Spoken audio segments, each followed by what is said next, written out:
Good morning and welcome. Please rise as you are willing and able and bring our voices together in a joyous noise to sing hymn 188, Come, Come, Whoever You Are. Marilyn Smart will lead us. Good morning. We have to divide us into two, so I'm going to take this aisle. You are group 2. This is group 1. And David is going to be the leader of group 1, and I'll be the leader of group 2. We're going to sing it all together just to refresh your memory or to get in the mood, and then 3 times, and listen to the harmonies because they're really pretty. And this is the drum. Okay? So, here we go.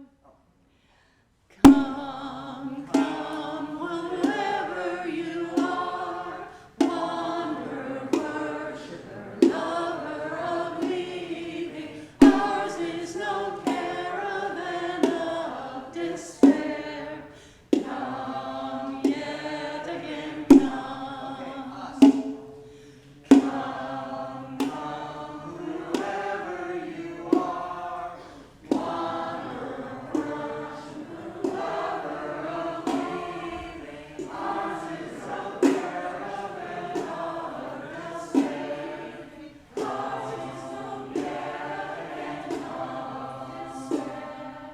Come, come, whoever you are, wanderer, worshiper, lover of leaving. Ours is no caravan of despair. Ours is no caravan of despair. Come, come, whoever you are, wanderer, worshiper, lover of leaving. Ours is no caravan of despair. Ours is no caravan of despair. Come yet again, come. Thank you.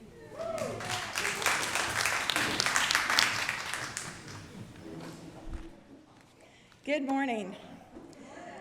My name is Chris Jarman. My pronouns are she and her, and I gratefully serve this congregation as your Director of Lifespan Religious Education. Our opening words today are by the Reverend Minister, Unitarian Minister, William Ellery Channing. The great end in religious instruction is not to stamp our minds upon the young, but to stir up their own. Not to make them see with our eyes, but to look inquiringly and steadily with their own. Not to give them a definite amount of knowledge, but to inspire a fervent love of truth. Not to form an outward regularity, but for them to touch their inward springs. Not to bind them by ineradicable prejudices to our particular sect or particular notions, but to prepare them for impartial, conscientious judging of whatever subjects may be offered to their decision. Not to burden memory, but to quicken and strengthen the power of thought. Not to impose religion upon them in the form of arbitrary rules, but to awaken their conscience, the moral discernment. In a word, the great end is to awaken the soul, to excite and cherish spiritual life.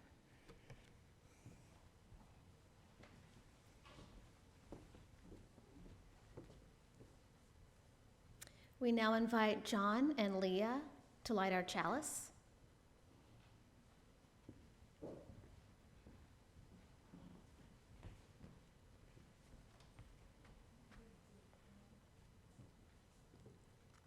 We light this chalice for the warmth of love, the light of truth, and the energy of action.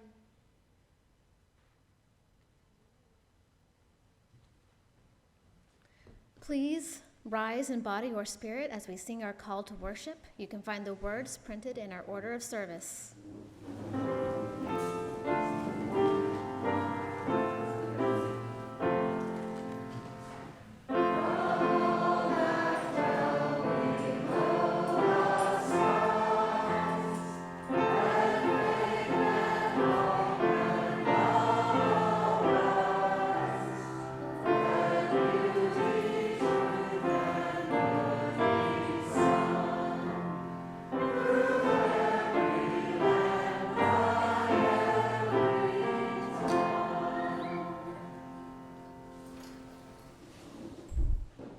morning and welcome.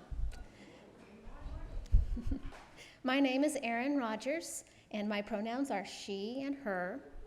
I will be your worship leader this morning. This Unitarian Universalist congregation is a place where we come to learn more about being human. We're not here because we figured out life's questions or because we think we've got it right. We come here to learn more about being in a relationship together. How to listen, how to forgive, how to be vulnerable, and how to create trust and compassion in one another. We travel many different paths to find purpose and meaning in our lives. Our beliefs are diverse and inclusive. We have no shared creed or dogma, but we are united in our shared covenant, our shared principles, which are in the back of your order of service. These were created through a democratic process as our association of congregations evolved. Though we come from liberal Christian traditions, our free and responsible search for truth and meaning has called us to embrace diverse teachings from Eastern and Western religions and philosophies. These are part of our sources, which you will also find on the back of our order of service. Our kids are encouraged to ask questions, think, and express themselves. We nurture truth-seeking, spirituality, and progressive moral values that will continue to shape and support us from childhood through all stages of our lives. If you are a visitor today, we welcome you as our guest and encourage you to stop by the welcome table in the back, where you will be greeted and invited to help yourself to information about our church and our denomination. We hope you will sign in and fill out your name tag so that we can all greet you by your name. Our folks at the welcome table, as well as any of our members here, are glad to answer your questions and assist you in any way. We have regularly scheduled newcomer classes if you are interested in learning more about our church and Unitarian Universalism, or if you are interested in becoming a member. Get to know us here, and we hope you will find that our beloved community is a home for you. I'd also like to bring everyone's attention to the information about upcoming events in your order of service on the church bulletin board, website, our newsletter, and weekly bulletins. All right, you might guess that today is a special day, and our arrangements are different than the typical rows of seating. We're in chairs and circles around the tables. Today, after the service, we will conduct our annual meeting and election of officers. So in preparation, the tables have been set up, and we are congregating around them for worship as well. Masks are required during the worship service and are optional afterward. Today's family worship service is for all ages, so our children will remain with us in the sanctuary rather than convening to classes, and the nursery will remain with us in the sanctuary. And the nursery will remain open for babies and toddlers. At the conclusion of the service, our normal fellowship time will be abbreviated due to the meeting at noon, and our terrific hospitality volunteers will serve some light luncheon fare so that those staying for the meeting can have a bit of nourishment before the proceedings begin at noon. We invite our guests to join us for refreshments and conversation after the service, though we will end fellowship time early today at noon. For those of you attending the annual meeting, a table will be set up right after the service on the piano side of the chancel for sign-in, which you will need to do before noon. Next week, we will resume our traditional fellowship time with regular refreshments immediately following the service. Please turn to hymn number 361 in your gray hymnals, singing the living tradition, and rise in body or spirit to sing all 5 verses of Enter, Rejoice, and Come In.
share with you that all the hymns that we are singing today are our children's favorite hymns.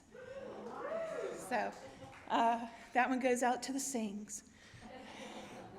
I'm going to push this back a little bit. So I wonder what's in the Wonder Box today. I've been thinking about the Wonder Box a lot this week. I've been thinking about a lot of things this week.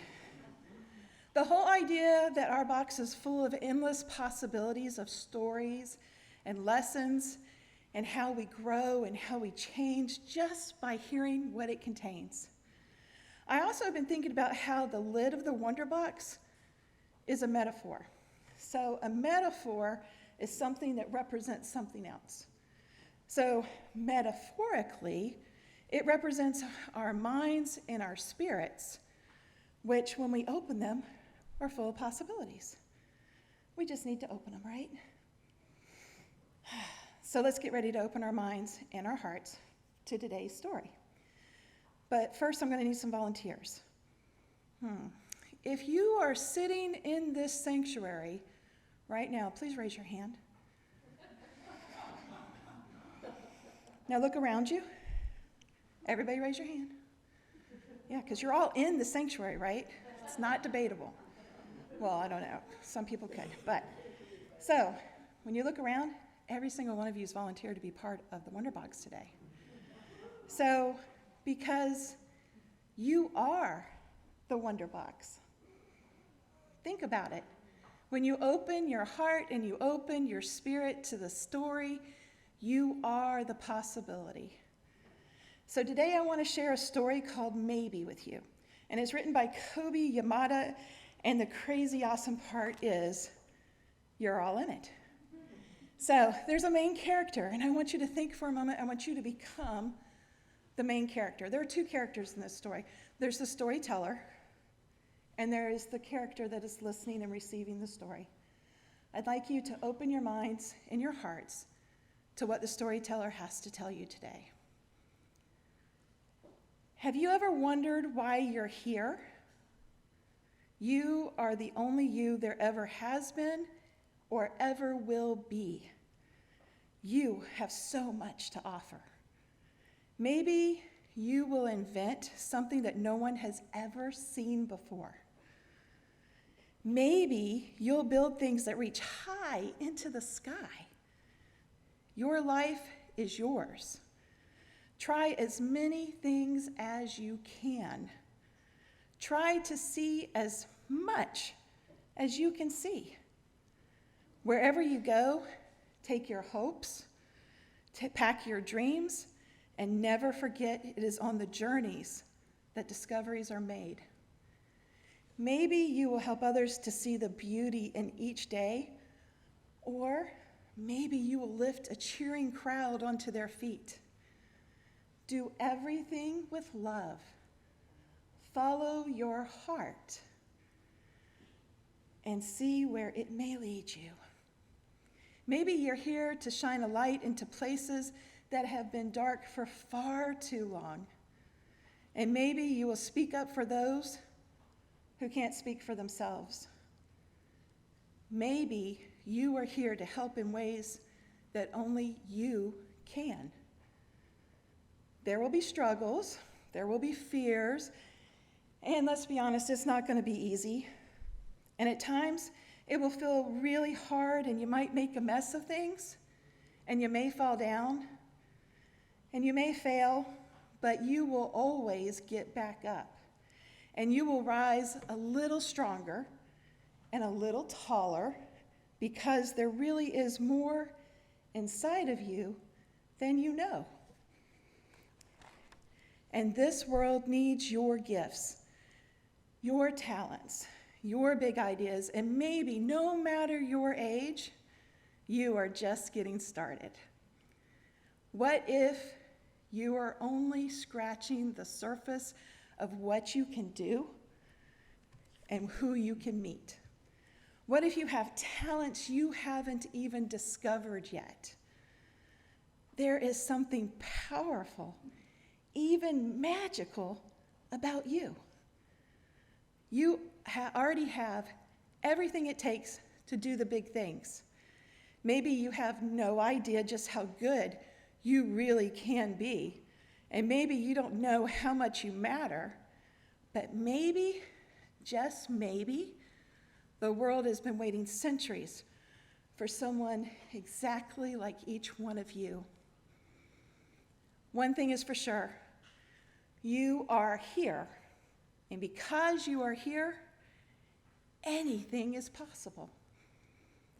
Always remember, the quality of your life will mirror the quality of the questions you ask yourself. I wonder if in asking the questions, maybe, just maybe, you will exceed your wildest dreams. And with this, the story is told. Please turn to hymn 118 in your gray hymnal, Singing the Living Tradition, and rise in body or spirit to sing all 3 verses of This Little Light of Mine.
We know that our financial contributions to this congregation come from sacrifice and hard work. We are so grateful for this commitment together to ensure the funds we gather collectively do a greater good for ourselves and our world than they could have done alone. I would like to invite our offertory ushers, Pam Richards and Chuck Smithers, to come forward and assist the congregation in passing the plates, which will be followed by hymn number 123, Spirit of Life. May there be an offering to sustain and grow the life and mission of this congregation. May we give in love and in hope.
I love that hymn.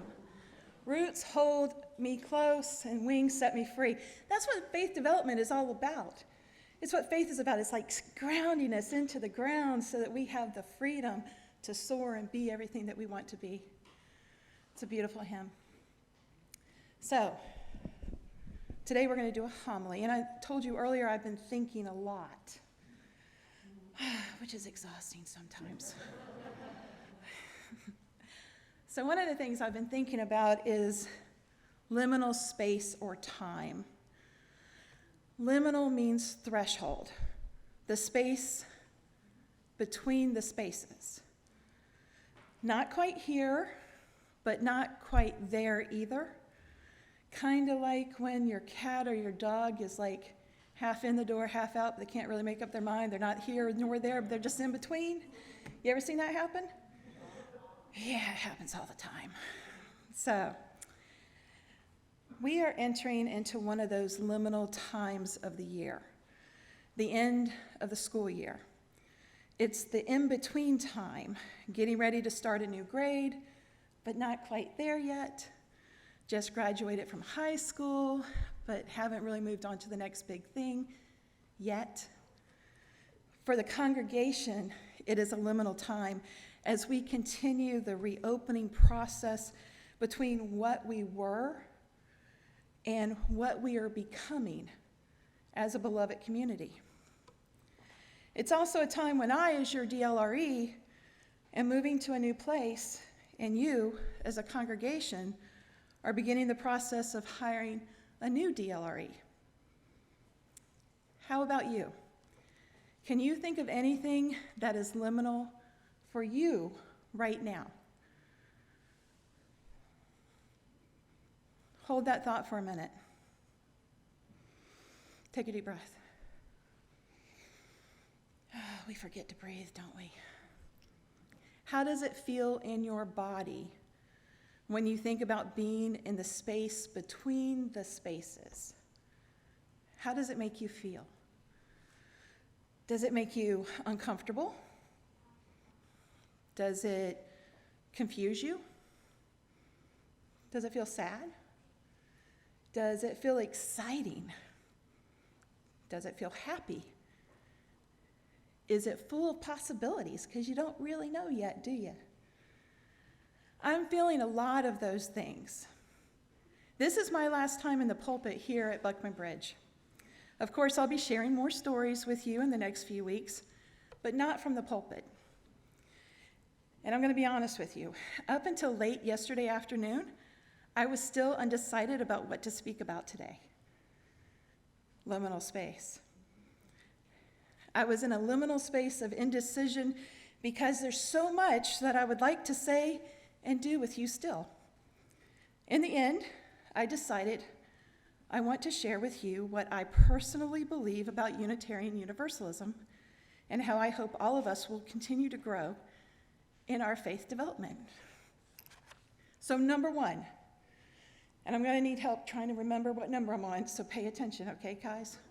All right, so number one, I believe that Unitarian Universalism is a life-affirming, life-saving faith. And I believe that there is power in the religious community. Number two, I believe faith development is a lifelong process that continues from the moment you are born until the moment you die. It comes from within us. Each and every one of us is learning and growing, changing, deepening, forming our sense of who we are in the world, what matters to us, and how we make meaning of this sometimes beautiful, always messy, and chaotic world. What number am I on? Number 3? Are you sure, Jenna? Am I on number 3? Okay. Religious education is never a one and done because we grow and we change our whole lives. And it is vitally important to continue asking yourself what you believe. This is particularly true for parents. As your children's primary religious educator, you need to know what you believe before the kids start asking the hard questions. Because if you don't know what you believe and you can't convey what you believe me, there will be others who will fill that hole for your child. Who do you want filling the hole? So, faith development. What number am I on? 4. Number 4. I believe that faith formation or religious education is the work of the entire community, not just the work of the parents or the religious educators or the volunteers. You don't need to be an expert to volunteer in the religious education program. Through the years, I have heard our volunteers say that everything they know about Unitarian Universalism, they learned alongside our kids and our youth that they work with. Volunteering in RE becomes faith formation for you as an adult. It is spiritually rewarding and grounding. So, as we enter the space between the spaces, I want to share with the congregation that Mary Hamilton and Amanda Singh have volunteered to keep our children's RE program running until your new DLRE is hired.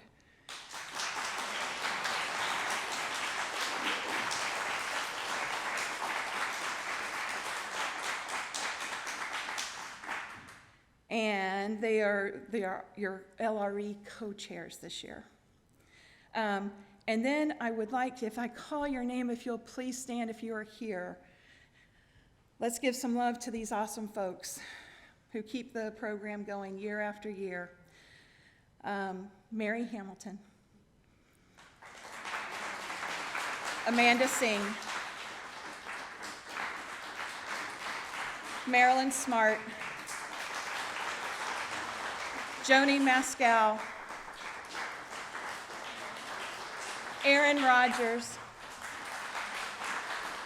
Cheryl Sakalakos, who, by the way, served as your LRE chair through the entire COVID and was my right-hand person on Zoom because Zoom and RE is fun.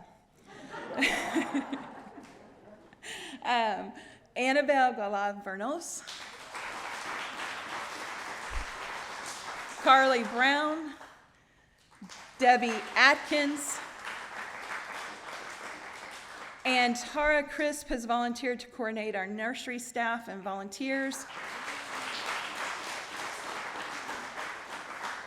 which include Marie Liebrook, Sydney Crisp, and Abby Crisp as of yet. And I was going to say offer them a big thank you, but you already are. Thank you. Thank you. And I also want to recognize our Beacon advisors, Mark Yant, Laura Spade, Erin Rogers, and me. So thank you. These are the people that keep us going. You know, all of us are volunteers. We don't exist if volunteers don't help fill the void, right? And all of you that do so much to keep this building going. I often think about that, about how, look around you at this building. Everything you see is because of you. Individually and collectively, you built this building, you built this congregation, you are building the beloved community, and you should give yourselves a hand.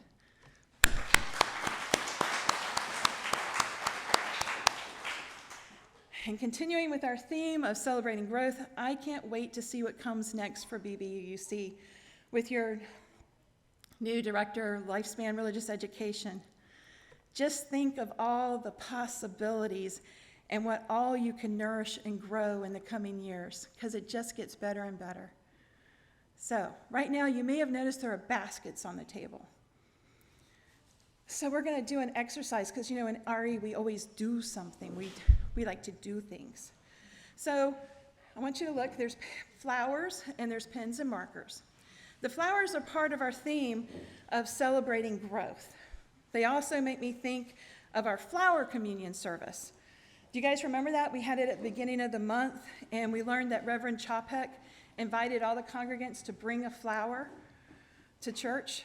Does anybody remember why they all bring a single flower? Anybody? You can just call it out if you think you know. Diversity, I like that. Variety. Yeah, when we bring them all together, what do we create? A beautiful bouquet, right? Yeah, that's what we're going to create today. So, flowers don't just happen. They need sunlight. What else do they need? Water, rain, dirt. They need all these things, right? They don't just happen. You have to make it happen, right? Or nature makes it happen for us. The beloved community doesn't just happen. We flourish and we grow when we support each other, encourage each other, and we hold each other in love and care. And just like our story today, maybe, just maybe, the possibilities for this congregation are endless. So we're going to plant a garden of possibilities. Possibilities for our graduating seniors, our children, our families, for our entire beloved community. I invite you to think for a moment about what seeds or prayers you would like to plant for our congregation. And I want you to write them on the flowers. And as you finish writing, you may go up and put your flower in our garden. It's over here on the wall. Or you can just hold your flowers up and one of our awesome kids will come by and collect it for you and plant it in the garden. Yay! Look at our garden. Thank you for helping to plant our garden of possibilities.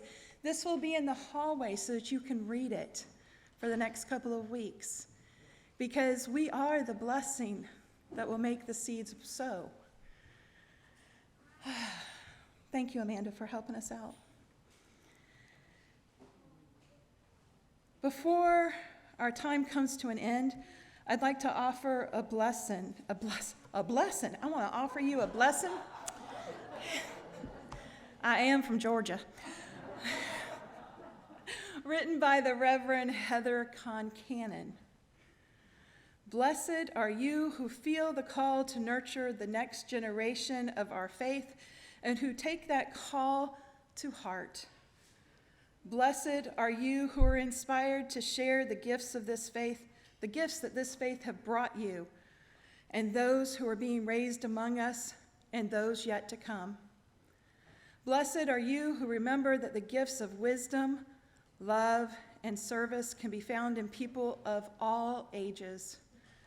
And blessed are each and every one of us who are doing the hard, important, tender work of forming and growing and reforming our faith week after week, year after year, and all throughout our lives.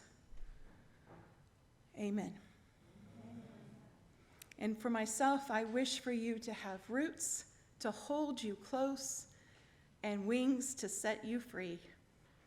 I now invite you to rise in body and spirit and sing our closing hymn, number 413, Go Now in Peace. Please remain standing afterward for the closing words.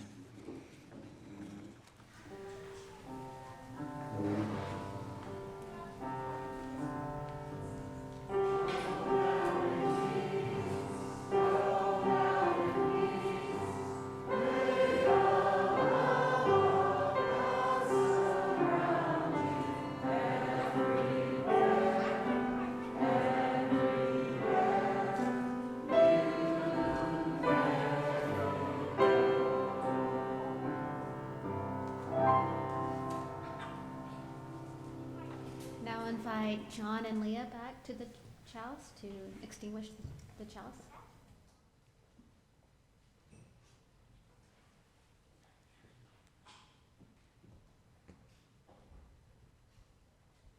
We extinguish this flame, but not the light of truth, the warmth of community, the fire of commitment.